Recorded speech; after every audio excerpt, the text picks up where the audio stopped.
Hello friend, नमस्कार। आज की इस वीडियो में हम बात करेंगे भारत के प्रथम नागरिक जिसको राष्ट्रपति के रूप में जाना जाता है और भारत के वर्तमान राष्ट्रपति के रूप में जिन्होंने पद ग्रहण किया है, उनका नाम है श्री रामनाथ कोविंद जी। वर्तमान में भारत के राष्ट्रपति के रूप में पद ग्रहण किए हैं। इनकी शक्तियों के बारे में बात करेंगे आज इस वीडियो में। और हमने पिछले वीडियो में राष्ट्रपति की योग्यताओं के बारे में बात की थी। आप लोगों ने नहीं देखा हो तो लिंक पे जाइए और डिस्क्रिप्शन में लिंक है, उस पर क्लिक कीजिए और जाके पिछला वीडियो देखें। और आज के वीडियो में हम बात करेंगे राष्ट्रपति की शक्तियों के बारे में। इनकी कौन कौन सी शक्तियाँ हैं, किन शक्तियों का उपयोग कहाँ पे किया जाता है। तो आइए शुरू करते हैं और देखते हैं क्या हैं इनकी शक्तियाँ। पहली है कार्यपालिका शक्ति। और कार्यपालिका शक्ति क्या होती है? यद्यपि राष्ट्रपति प्रशासन का वास्तविक प्रधान नहीं है, फिर भी शासन के सभी कार्य उसी के नाम से होते हैं तथा संघ के सभी कार्यपालिका अधिकारी उसके अधीन रहते हैं। जो संघ होता है हमारा भारतीय संघ, उसके सभी संघ के सभी कार्यपालिका अधिकारी उसके अधीन ही रहते हैं या अधीन कार्य करते हैं। राष्ट्रपति कार्यपालिका शक्ति का प्रयोग मंत्रिपरिषद, जिसका प्रधानमंत्री है, जिसका प्रधान कौन होता है? प्रधानमंत्री होता है। मंत्रिपरिषद, जिसका प्रधान प्रधानमंत्री होता है, की सलाह पर करेगा। राष्ट्रपति कार्यपालिका शक्ति का प्रयोग मंत्रिपरिषद, जिसका प्रधान प्रधानमंत्री है, की सलाह पर करेगा। 42वें संविधान संशोधन अधिनियम द्वारा राष्ट्रपति मंत्रिपरिषद की सलाह मानने के लिए बाध्य कर दिया गया है। राष्ट्रपति को इन्हें नियुक्त करने की जो शक्तियां होती हैं उनके बारे में बात करेंगे। नियुक्त करने की शक्तियां क्या क्या होती हैं? राष्ट्रपति इन सब लोगों को किस प्रकार नियुक्त करता है? तो किन किन लोगों को नियुक्त किया जाता है राष्ट्रपति के द्वारा? पहले प्रथम नंबर पे आता है हमारा भारत का प्रधानमंत्री जो होता है, प्राइम मिनिस्टर। और सेकंड नंबर पे आता है मंत्रिपरिषद के अन्य मंत्रियों को नियुक्त करने की शक्ति राष्ट्रपति के पास होती है। अगला है भारत के महान न्यायवादी को नियुक्त करने की शक्ति राष्ट्रपति के पास होती है। अगला है नियंत्रक महालेखा परीक्षक और उच्चतम न्यायालय के न्यायाधीश। और छठे नंबर पे राज्यों के राज्यपाल को नियुक्त करने की शक्ति राष्ट्रपति के पास होती है। अगला नंबर आता है 7 नंबर है उच्च न्यायालय के न्यायाधीशों को नियुक्त करने की शक्ति। संघ लोक सेवा आयोग के अध्यक्ष और सदस्य को नियुक्त करने की शक्ति रहती है राष्ट्रपति के पास। अगला नंबर है 9 नंबर, वित्त आयोग के अध्यक्ष को नियुक्त किया जाता है राष्ट्रपति के द्वारा। और 10 नंबर पे है मुख्य एवं अन्य आयुक्त इत्यादि को नियुक्त करने की शक्ति राष्ट्रपति के पास है। अब राष्ट्रपति को इन्हें पद से हटाने के अधिकार भी होते हैं। जैसे नियुक्त भी कर सकता है वैसे हटा भी सकता है इन लोगों को। तो हटाने के कौन कौन से अधिकार हैं, किस प्रकार राष्ट्रपति इनको पद से हटा सकता है? तो मंत्रिपरिषद के मंत्री जो होते हैं, मंत्रिपरिषद के कुछ मंत्री होते हैं, उनको हटाने का अधिकार है। राज्य का राज्यपाल को हटाने का अधिकार है। उच्चतम न्यायालय की रिपोर्ट पर लोक सेवा आयोग के संघ या राज्य अध्यक्ष या सदस्य को हटाने की शक्ति राष्ट्रपति के पास है। अगला संसद की रिपोर्ट पर उच्चतम न्यायालय उच्च न्यायालय का न्यायाधीश या निर्वाचन आयुक्त को हटाने का शक्ति राष्ट्रपति के पास है। अब बात करेंगे राष्ट्रपति की दूसरी शक्ति है विधायी शक्ति। विधायी शक्ति क्या होती है?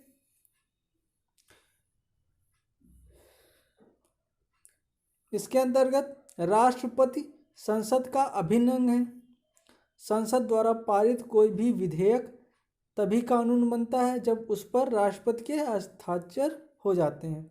जब तक राष्ट्रपति साइन नहीं करता है तब तक संसद द्वारा कोई भी विधेयक कानून पारित नहीं हो सकता है। तो ये बहुत महत्वपूर्ण शक्ति होती है विधायी शक्ति, लेजिस्लेटिव पावर्स। आगे क्या कहता है, राष्ट्रपति की विधायक शक्तियों में राष्ट्रपति आंग्ल भारतीय समुदाय के 2 व्यक्तियों को लोकसभा में तथा साहित्य, कला, विज्ञान अथवा समाज सेवा क्षेत्र के 12 व्यक्तियों को राज्यसभा में मनोनीत कर सकता है।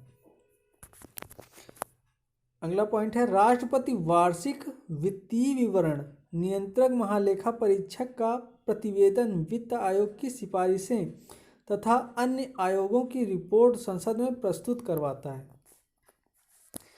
ये सारे कार्य विधायक शक्तियों के अंतर्गत आते हैं। अब बात करते हैं न्यायिक शक्तियों की। न्यायिक शक्तियों के अंतर्गत क्या करता है राष्ट्रपति?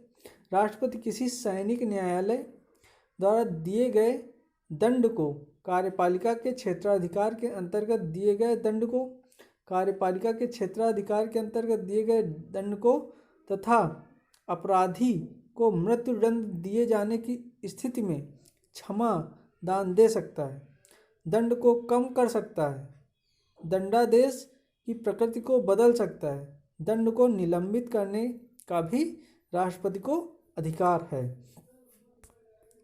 यह है न्यायिक शक्ति। आगे बात करते हैं सैन्य शक्तियों की। तो सैन्य शक्तियाँ कौन कौन सी होती हैं? Military power.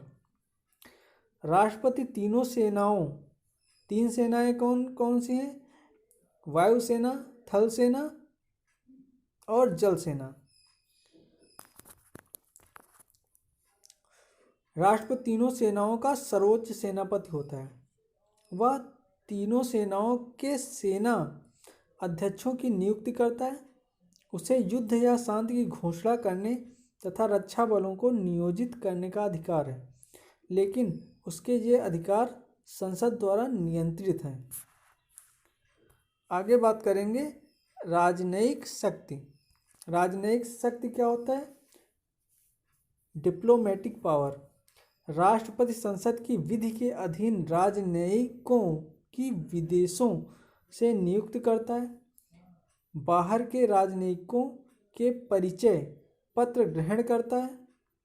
संसद की विधि के अधीन राष्ट्रपति को विदेशों से मंत्रियों की सलाह के अनुसार